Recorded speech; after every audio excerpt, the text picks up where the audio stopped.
All right, we are back with the GSMC Wrestling Laureate podcast brought to you by the GSMC Sports Network. I'm your favorite wrestling fan here every Monday night live on the GSMC Sports Network, 8 p.m. Pacific Time, 11 p.m. Eastern Time, here to talk about the greatest thing in the world of professional wrestling. We talk about all the action inside and outside the ring, backstage curtain calls, all the rumors, all the drama.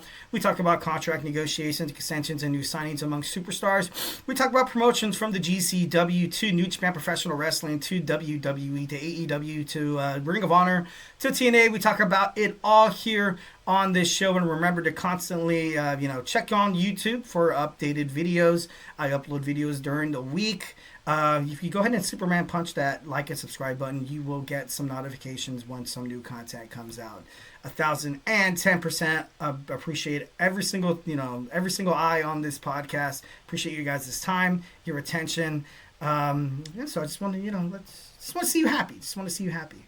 All right, without a doubt, now we're going to talk about The Rock, possible storylines on Smackdown, and he's back. He's back just in time for WrestleMania season on Thursday night. It was announced that The Rock will be making his return to WWE. Obviously, the CEO of WWE, Triple H, Paul Levesque, posted on social media, and I quote, he said, "Strap in. When the final boss shows up this time of year, the audience knows absolutely anything is possible. Everything could change in an instant." And that's true. When The Rock comes back to WWE, things change. And that's kind of like a right that he has. He's obviously alumni, I guess you can say. He's, what is the right word for it? Oh, God, it's going to drive me crazy. He's like a legend that's not a legend yet. He's like, it's like his birthright to be there. If this was a game of, I can't think of the word right now. But the final boss took to social media saying the final boss is coming to handle business, deliver a big, beautiful gift to the city of New Orleans, and obviously F up anybody, the certain life. I did not see that swear word right there. I apologize. But anyways, he's going to try to attack a certain somebody. It'd be a huge cop out to be like, it's Cody Rhodes, it's Roman Reigns, no problem. I feel like WWE needs a little bit more of a shock factor than that. The Rock could definitely be the savior that WrestleMania needs. As of right now, the match card, we have Gunther taking on Jey Uso for the World Heavyweight Championship. That's good. I feel like because they fought at WWE Saturday night's main event, I feel like maybe it's a little bit of like a, B+, A- kind of thing. We have Charlotte Flair taking on Tiffany Stratton. I love Tiffany Stratton 1,010%. I do like Charlotte Flair. I would have rather saw Charlotte and Rhea. I'm sorry. But at this point, we have, that match, and that for me is like a B+ match as well. We're going to find out who's taking on Cody Rhodes in the Elimination Chamber. But if The Rock,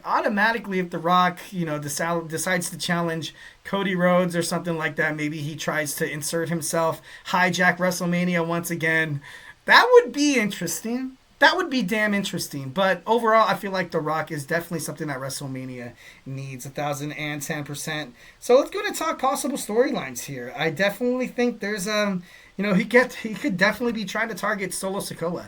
Like I mentioned during my Smackdown preview, I feel like this is the last match that Solo Sikoa loses. Jacob Fatu Tamatonga does not want to fall out under the tribal chief, self-proclaimed tribal chief anymore. Solo Sikoa will lose his crew. The Rock will come out, and I feel like they'd screw him up. They would definitely. What is it? What did he use social media? F him up, man. So. I feel like that's a huge storyline that could work. And, that would obviously turn a lot of attention, including the Roman Reigns' head being like, all right, The Rock is here. Now, obviously, he's coming after one thing. He's coming after the Ula Fala.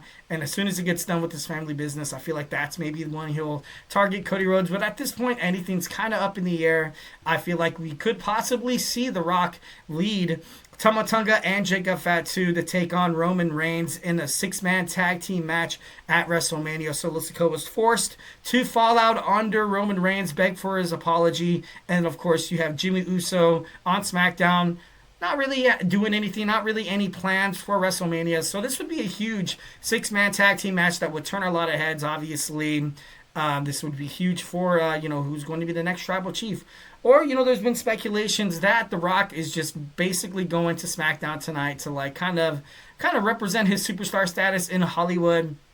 He This year, I believe he had a bunch of movies come out. And now he has one where like he's an Italian mafia boss or something like that, directed by Martin Scorsese. And then there was Red One during Christmas. There was Moana 2, and there was that one where he was a boxer. I don't remember the name of that movie.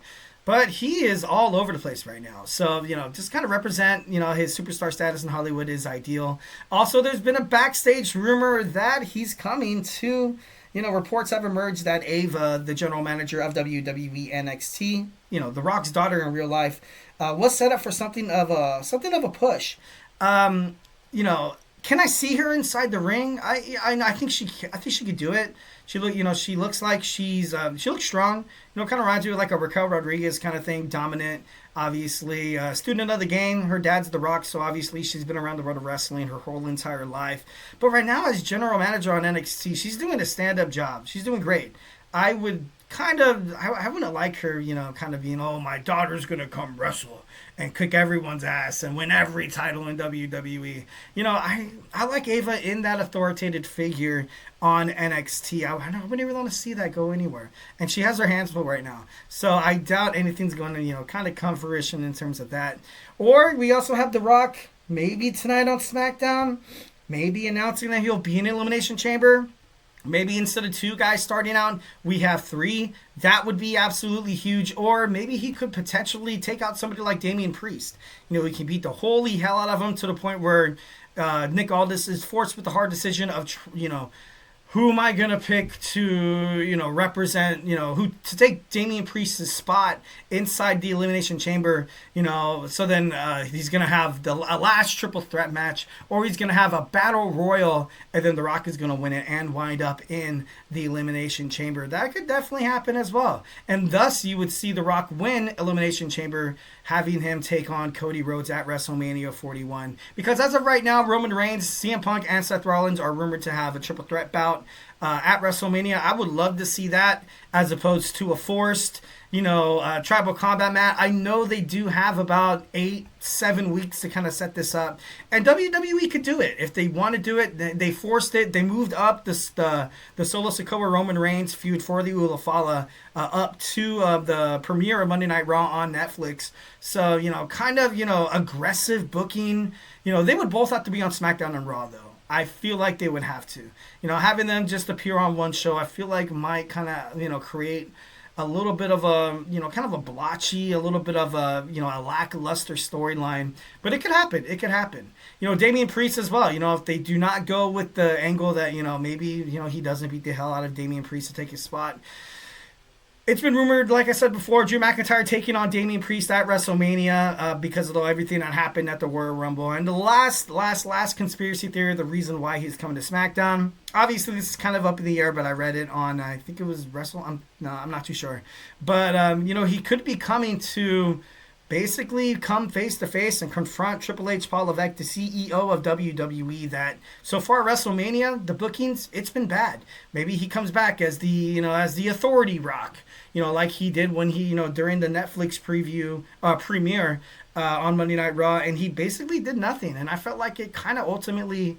I feel like it hurt WWE, and I feel like it hurt a lot of potential storylines that you could have stemmed from that if you saw The Rock take out Roman Reigns, if you saw him beat the hell out of Cody Rhodes. But instead, he was, he was shown chugging beers backstage with Cody Rhodes. He gave Roman Reigns a hug, presented him with the Ulafala. That in itself could obviously lay down some, potential Easter eggs and maybe be a part of a plot or a storyline for that matter. But maybe some ways down the line, him and Triple H. Obviously, I don't think I can see Triple H lace up his boots again, especially after that scare with his heart and everything. Maybe both. I read that maybe potentially they could each choose a superstar to represent them, perhaps, or they put a team together to take on each other, which would be, I would think that would be terrible. But, definitely resourcing, definitely researching absolutely any and all storylines that we can see with The Rock heading up toward WrestleMania. So, make sure you guys tune into SmackDown tonight. It should be a good one, 1,010%. And the final boss will be there to quote unquote F a certain someone's life up. All right, guys, so hey, do not go anywhere. We're going to talk about some WWE NXT. So grab your favorite snack, grab your favorite ice cold beverage, and join me here in about 20 seconds. So do not go anywhere.